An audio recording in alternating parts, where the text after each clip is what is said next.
सृष्टि सुंदर सरल रहे, सृष्टि सुंदर सरल रहे। स्मार्ट के सहयोग से अरपा रेडियो की प्रस्तुति हिंसा को नो।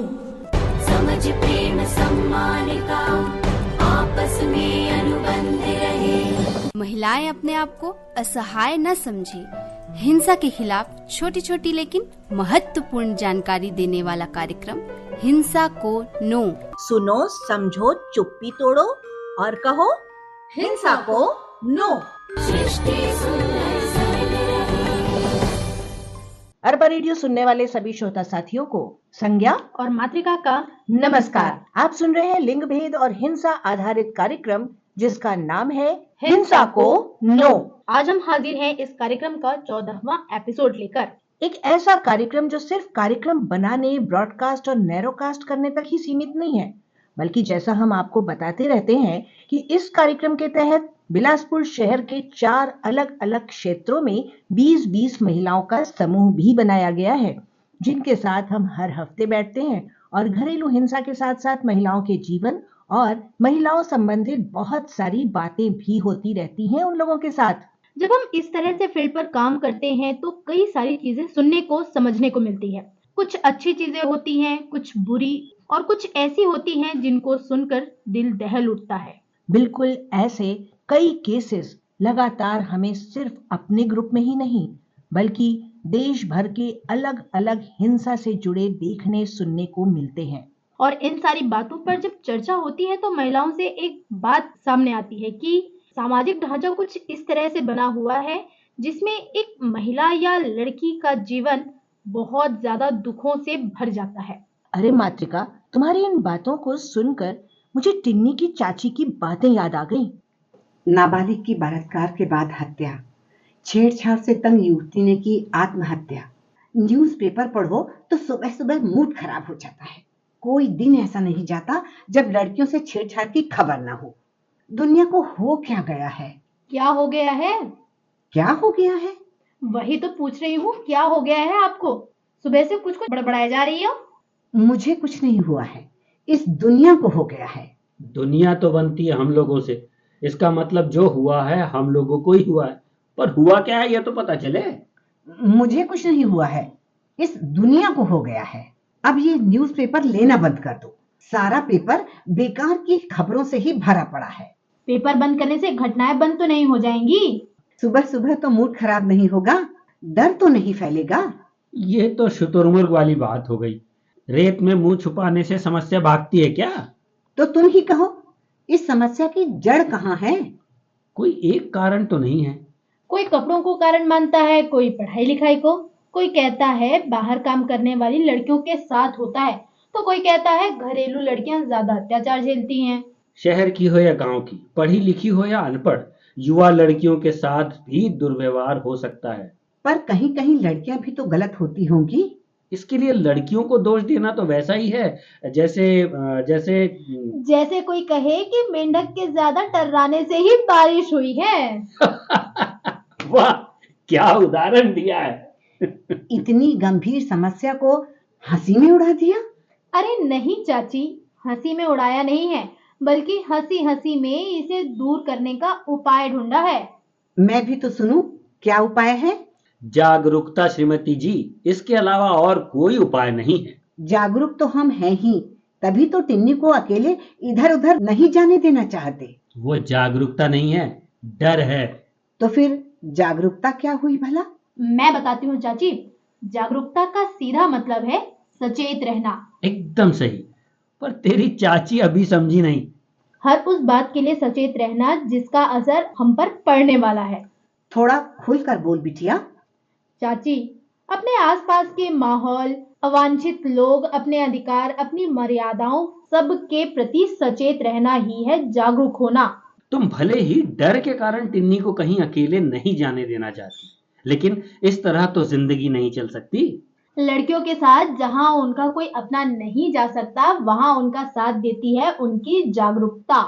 हमारे कानून में ढेरों प्रावधान है ऐसे अपराधियों को सजा देने के लिए जो युवा लड़कियों के साथ किसी भी तरह की छेड़छाड़ करते हैं या घर के अंदर उनके साथ अत्याचार करते हैं। हमारे कॉलेज में इसके लिए अलग से एक समिति है जहां लड़कियां शिकायत कर सकती हैं। समिति में महिला सदस्य तो है ना? हाँ चाचा, परसों हमारा एक सेशन भी हुआ था गुड। जिसमें उन्होंने बताया कि केवल शारीरिक ही नहीं, मानसिक या भावनात्मक रूप से भी अगर कोई हमारे साथ गलत करता है तो हम उसकी शिकायत उनसे कर सकते हैं। Very good. हर संस्थान में ऐसी समिति अनिवार्य है। ये समितियां अच्छी तरह काम करेंगी तो निश्चित ही अपराध में कमी आएगी। मैं सोचती हूँ चाचा जी, क्या लड़कों को नहीं पता चलता कि छेड़छाड़ से लड़कियों को कितनी तकलीफ होती है? वो लोग इसी तकलीफ का तो आनंद लेते हैं बेटा। क्या क्या उनके घर वाले उन्हें नहीं समझाते? हमारा रहन सहन ही ऐसा हो गया है टिन्नी कि लड़के खुद को लड़कियों से ऊंचा और बेहतर मानने लगते हैं। और ताकतवर भी। और जो खुद को ताकतवर समझेगा वो कमजोर पर अत्याचार करेगा ही। लेकिन अत्याचार करना तो कमजोरी की निशानी है ना? बिल्कुल सही। तुम्हारे कॉलेज में कभी किसी पर कोई कार्रवाई हुई है? हुई ना चाचा जी, कई लोगों को वार्निंग दी गई, कई के पेरेंट्स को बुलाया, 2 लोगों को तो कॉलेज से निकाल भी दिया। टिन्नी, तेरे कॉलेज में इस तरह के बदमाश लोग भी पढ़ते हैं? किसी को देखकर उनकी मानसिकता का थोड़ी ना पता चलता है चाची। अच्छे भले दिखने वाले लोग भी लड़कियों के प्रति गलत और पिछड़ी सोच रखते हैं। हाँ, वो सामने पीजी में रहने वाला लड़का कितना सीधा और होनहार दिखता था, लेकिन लड़कियों को गंदे गंदे मैसेज भेजा करता था। शुक्र है जल्दी पकड़ में आ गया। भाई, अपराध हो जाने के बाद किसी को सजा हो भी गई तो क्या? ये देखो, पेपर में ही लिखा है, अत्याचार से पीड़ित लड़कियां मानसिक अवसाद में चली जाती हैं। ऐसे में क्या कर लेगी जागरूकता? जब हम सचेत होते हैं ना तो खुद में आत्मविश्वास आता है। इसी आत्मविश्वास के कारण हम बुरे माहौल से बच भी सकते हैं और यदि उसमें फंस गए तो अपने लिए लड़ भी सकते हैं। यदि लड़कियां जागरूक नहीं होंगी तो अपराधियों को सजा कैसे मिलेगी?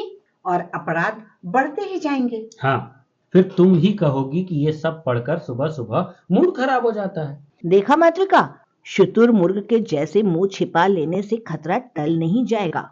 आए?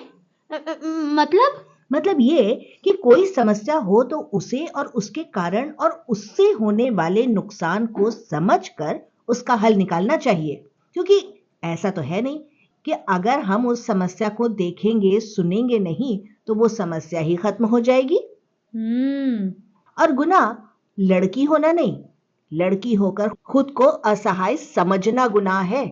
हाँ, लड़कियों पर होने वाली हिंसा तो लैंगिक असमानता के कारण होती है। और ये लैंगिक असमानता पितृसत्तात्मक मानसिकता और सामाजिक धारणाओं का प्रभाव, लड़कियों को सही तरह से शिक्षा न मिलना, आर्थिक स्वतंत्रता का न होना और सामाजिक अधिकारों की कमी, जागरूकता की कमी और पारंपरिक सोच, आर्थिक निर्भरता और सामाजिक अधिकारों का अभाव, और भी ऐसे बहुत सारे कारण हैं। ये तो कारण हो गए। इस तरह की हिंसा से कई प्रकार के नुकसान भी होते हैं, जैसे कि शारीरिक हिंसा से होने वाली चोटें, मृत्यु और दीर्घकालिक स्वास्थ्य समस्याएं। दीर्घकालिक स्वास्थ्य समस्याएं जैसे डिप्रेशन, गठिया, उच्च रक्तचाप और ऑस्टियोपोरोसिस, स्तन और गर्भाशय का कैंसर। इसके साथ साथ आत्मविश्वास की कमी और आत्महत्या के विचार का खतरा भी तो रहता है। यौन उत्पीड़न और बलात्कार के दीर्घकालिक सामाजिक और भावनात्मक परिणाम भी देखने को मिलते हैं। बदनामी का डर मन में बिठा लेते हैं, उनमें आत्मसम्मान की कमी या आत्ममूल्य की कमी की भावना भी विकसित होती है, क्योंकि ये याद दिलाने वाला कोई नहीं होता कि ये कभी भी पीड़ित की गलती से नहीं होती है।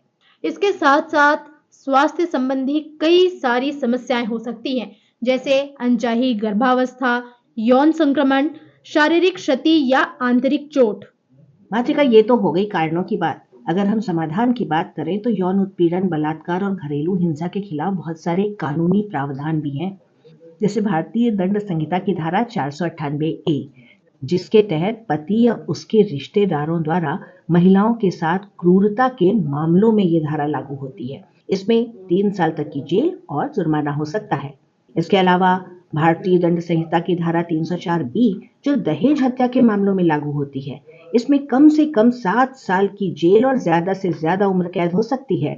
और भारतीय दंड संहिता की धारा 354, जो महिला की गरिमा को ठेस पहुंचाने के इरादे से हमले के मामलों में लागू होती है। घरेलू हिंसा से महिलाओं का संरक्षण अधिनियम 2005, इस अधिनियम के तहत घरेलू हिंसा से पीड़ित महिलाओं को सुरक्षा और राहत दी जाती है और इस अधिनियम के तहत महिलाओं को संरक्षण आदेश मिल सकता है, मुफ्त विधिक सहायता मिल सकती है और परिवार पत्र दाखिल किया जा सकता है। इसके साथ साथ भारतीय दंड संहिता की धारा 375 बलात्कार के प्रावधानों और कई कृत्यों और स्थितियों को समझाती है जो अपराध के रूप में योग्य हैं। धारा 376 में कम से कम 7 साल और अधिकतम आजीवन कारावास की सजा का प्रावधान है। बिल्कुल मातृका, यौन अपराधों से बच्चों का संरक्षण यानी पॉस्को अधिनियम 2012 इस कानून को बच्चों को यौन उत्पीड़न और अश्लीलता से जुड़े अपराधों से बचाने के लिए तो बनाया गया है। इस कानून के तहत 18 साल से कम उम्र के लोगों को बच्चा माना जाता है और उनके खिलाफ अपराधों के लिए कड़ी सजा का प्रावधान है। और अगर काम करने वाली जगह पर यौन हिंसा हो तो उसके लिए भी कई कानूनी प्रावधान हैं। उसे कहते हैं पॉश, कार्यस्थल पर यौन उत्पीड़न रोकथाम अधिनियम, और इसके लिए हर कार्यस्थल पर एक आंतरिक शिकायत समिति होती है जो पीड़ित महिला से कार्यस्थल पर यौन उत्पीड़न की शिकायतें प्राप्त करने के लिए बनाई गई संस्था है। साथ ही जांच करना तथा ऐसी शिकायत की जांच के आधार पर आवश्यक कार्यवाही के लिए नियोक्ता को सिफारिशें करना, ये सारे उनके काम हैं। महिलाओं की सुरक्षा और सुविधा के लिए कई कानून बनाए गए हैं। महिलाओं को जरूरत है उन कानूनों के बारे में जानकारी रखने की और जरूरत पड़ने पर हिम्मत करके आगे आने की। जब हम हिम्मत करेंगे तो कोई भी डर हमारा कुछ नहीं बिगाड़ सकता और नए रास्ते खुलते जाते हैं। बिल्कुल मातृका, इतनी सारी बातें आज हमने, इतने सारे प्रावधान, इतने सारी संहिताएं बताई और साथ में आपको सुनवाया एक नाटक भी। महिलाओं के साथ होने वाली हिंसा को रोकने और उसको हल करने के लिए महिला हेल्पलाइन नंबर 181 या फिर 1091 यानी कि 1091 की मदद ली जा सकती है। बिलासपुर में महिला थाने के साथ साथ अन्य थानों में भी एक महिला डेस्क स्थापित किए गए हैं। तो अब ना डरने की जरूरत है और ना ही झिझकने की जरूरत है। अब हम लोगों को आज के इस कार्यक्रम से इजाजत देने की, तो दीजिए हमें इजाजत, स्वीकार है हमारा नमस्कार। और याद रखें, सुनो समझो चुप्पी तोड़ो और कहो हिंसा को नो। हिंसा को नो। सृष्टि सुंदर सरल रहे।